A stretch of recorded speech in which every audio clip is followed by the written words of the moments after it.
nous sommes ensemble. Mesdames et messieurs, bonjour et bienvenue à votre temps d'information. Le Cameroun et son compact énergétique sur la scène internationale. Le 24 septembre 2025, à l'occasion de la 79e Assemblée générale des Nations unies à New York, le Cameroun a officiellement lancé son concept énergétique soutenu par la Banque mondiale. Cette initiative ambitieuse place le pays sous les projecteurs internationaux et traduit sa volonté de concilier transition énergétique et croissance économique.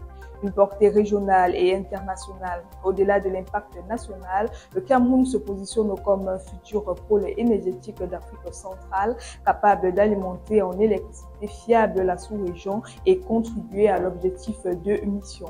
Le lancement à New York illustre l'engagement du pays pour une énergie durable, compétitive et inclusive, moteur de transformation socio-économique. Nécrologie choque autour de la découverte du corps sans vie de la déléguée régionale des affaires sociales. La découverte macabre s'est faite le mardi 23 septembre 2025. Dame Hélène Bissombi, déléguée régionale aux affaires sociales, récemment affectée, a été découverte inerte dans son appartement à Bafoussam.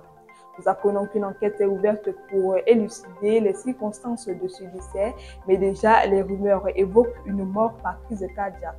Diplômée de l'École nationale d'administration et de la magistrature, Dame Bissombi était avant son affectation dans la région de l'Ouest, déléguée régionale aux affaires sociales dans la région du Sud-Ouest. Madagascar, la répression des manifestations contre les délestages se poursuit malgré plusieurs morts. À Madagascar, les manifestations contre les coupures d'eau et d'électricité et pour la défense des libertés fondamentales ont fait au moins 7 morts hier jeudi. Selon les sources hospitalières, la soirée a été marquée par les pillages de commerce tandis que les barrages ont été érigés par les habitants dans presque tous les quartiers de la capitale.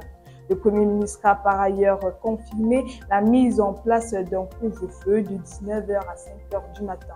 Plusieurs incertitudes planent désormais sur cette journée de vendredi, à commencer par la poursuite et la mobilisation. Football et sanctions Coton Sport de Garoua, foudroyé par la FIFA. Interdiction formelle de recruter pour le club 18 fois champion du Cameroun. La FIFA vient de sanctionner l'équipe de Fernand Sadou après un litige l'opposant à son ancien entraîneur Daniel. Le technicien français qui avait saisi l'instance du football mondial pour licenciement abusif a obtenu gain de cause. Conséquence directe, Coton Sport de Garoua est condamné à verser la somme de 45 millions de francs CFA et interdit de recruter jusqu'à nouvel ordre. Un véritable coup dur pour Coton Sport de Garoua à quelques jours de la fermeture des enregistrements des joueurs de la FECAFO. Ainsi va l'actualité ce matin. Merci de nous avoir suivis jusqu'au bout.